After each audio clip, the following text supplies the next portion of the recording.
Good evening, America. Welcome back to Power to Thrive. I'm Dale, and I am here with my buddy, best-selling author Cliff Blodgett. And before we get started, America, hit the subscribe button. Go to our comments, leave a message if you want to join us or whatever's on your mind. And join the show. Don't be bashful. Hit that button. And I'm going to challenge you guys. Let's see if we can get us 1,000 subscribers in a week or 2 weeks. And let's just see what happens. We're going to get into today's episode, which is Make America Great for who? Yeah, that's the question. Trump talks about Make America Great Again. What does that even mean? Because he's saying one thing, but I get the feeling he means something else when it comes right down to it. What he's inferring is that everybody's going to enjoy in this greatness and that it's going to make the food prices go down, or it's going to make it better for the working class or the middle class or the poor people or anybody that's not ultra rich. I think the reality of the situation is different. So one thing you can see is that it appears like the billionaires are taking over. If you look at Trump's inauguration speech and you look at the stage, you saw nothing but tech billionaires standing up there with him. And the news media portrayed it as, oh, look, all those tech billionaires are coming to kiss the ring. But actually, the reality of the situation is totally different. That's not why they were there. What you got going on is that for the last 70 plus years, billionaires have been running the show in U.S. politics behind the scenes and calling all the shots. And it's been a certain group of billionaires. It's been the oil billionaires and the healthcare billionaires, the banking billionaires, the military industrial contractor billionaires. And now there's a new group of billionaires, and that's the tech billionaires, and they're taking over. So what you're witnessing is a change of the billionaires that are running things. The new billionaires that are taking over have more power because they've got more money. And if you look at the stocks that are at the head of the stock market, it's the tech stocks, the Teslas, the Apples, the Googles, all those. And that's the billionaires that are standing there on the stage during the inauguration with Trump. You have the Jeff Bezos and the Mark Zuckerbergs and all them. It's a change of power. And the reason why you got those billionaires standing up there is it's a statement. We're now the billionaires that are in control. And the other billionaires, the old money billionaires, they're the ones that you don't see on the stage. We run this now is what it meant. Not that somebody's kissing Trump's butt. The goal of these political parties and Trump's goal is, Dale capsulized this really well when we were talking before the show. He said, it seems like their goal is to make billionaires into trillionaires. And I said, you know what, I'm going to write that down. That's a good one. And bring that up during the show, because that's exactly what they're doing. That's their goal, to make billionaires into trillionaires. They're throwing the working class under the bus. Also, these people that self-identify as white people and they think that Trump is in their corner, I got news for you. Trump's throwing you under the bus because the only class that Trump is supporting is the billionaires and the trillionaires, and the working class, you got thrown under the bus. You might think you're getting something because he goes on the campaign trail and gives you lip service. Look at the coal miners. He talked about how he's going to back the coal miners. Coal steadily lost ground through his first term, and it's still losing ground. And none of those people got their jobs back. And that's the same thing that everybody else is going to experience. It don't matter what color of working class you are, he's going to throw you under the bus. And this isn't just limited to Trump. That's the same thing Biden did. Biden gave lip service to working people in the middle class and threw them under the bus. Trump did during his first term. Obama gave lip service with all that hope and change garbage. There was no hope and no change. When that guy got in office, the first thing he did is put in a cabinet that comprised almost 100% of Wall Street executives.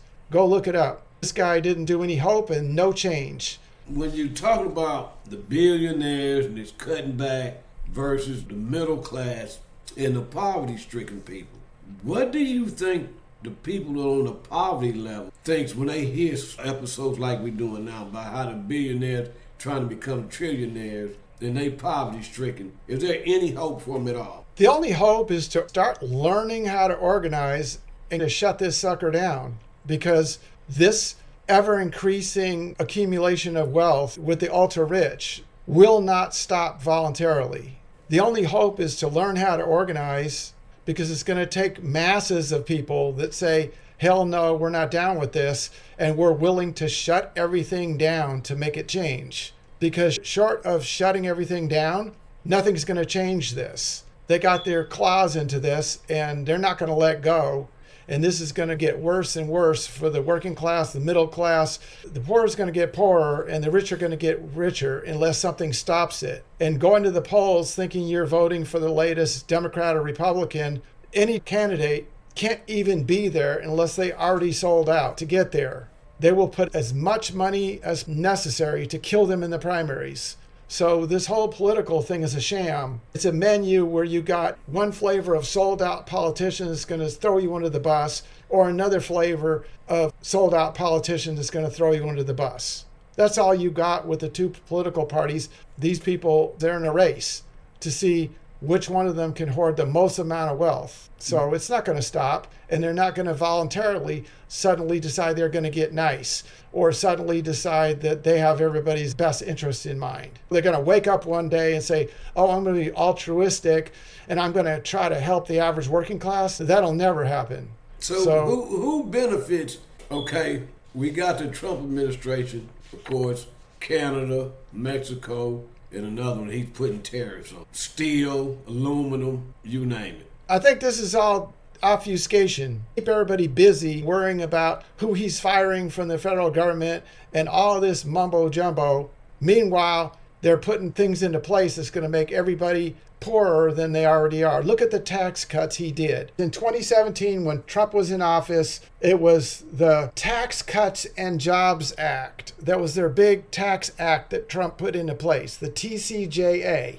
And so what did this do? This gave more than 80% of the benefit to the ultra-rich and less than 20% of the benefit to everybody else. So table scraps to everybody else.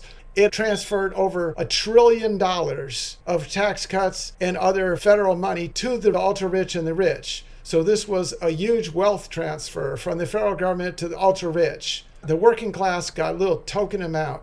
The narrative was trickle-down economics, or this conservative idea that a rising tide floats all boats. Okay, this is nothing but a crock of crap. It's a narrative that they tell people. It's an excuse to give money to the ultra-rich. And what they do is they say, oh, this is a good thing. We're giving $1 trillion to the ultra-rich, and all this money is going to percolate down, and the working class is going to benefit from this. That's just a bull-faced lie. None of this ever trickles down.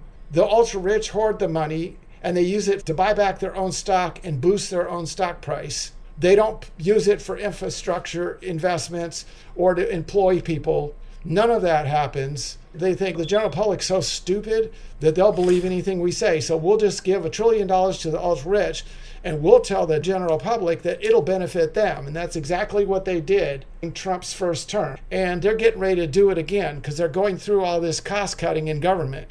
And they're cutting U.S. aid, and they're cutting all these corrupt organizations, and they're going to save billions and billions of dollars from the federal government, enough to make everybody rich. Where do you think that money's going to go to? You think that money's going to go to the working class and the poor? Hell no.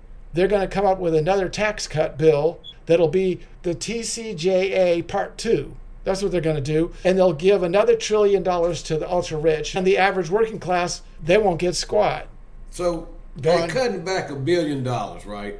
Okay. Oh, they're cutting back. They're trying to cut back $1 trillion. $1 trillion, okay. But you're cutting out USDA. You're cutting out free lunches for schools. You're trying to cut off Social Security, all these other things, food stamps. Now, keep this in mind. If you cut all this stuff off, what in the heck you think is going to happen with these people that's been dependent on it or been dealing with it for God knows how long? A mess. They're going to suffer. That's what's going to happen. And to cap this off, though, I was thinking, okay, this is pretty dim. And so where do you go from here? What I already said is learn about organizations, learn about activism, because unless we learn how to shut stuff down, it doesn't make any difference.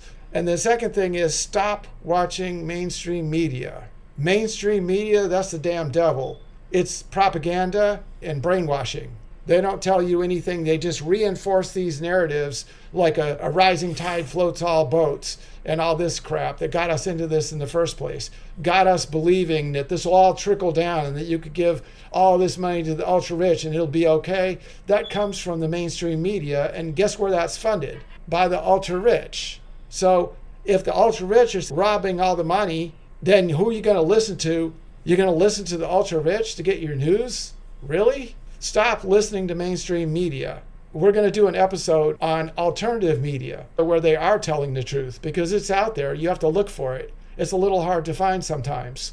So we'll do an episode talking about what media you should be watching. That's really important. Another one is stop supporting these two corrupt political parties. Stop giving money. Stop giving your time. Stop even voting for these. It doesn't make any difference. They have to be destroyed because these parties are completely corrupted. Putting your time or effort or mind space into these two parties, it'll get you nowhere. We got to shut it down and rebuild it. Start talking to other people about this.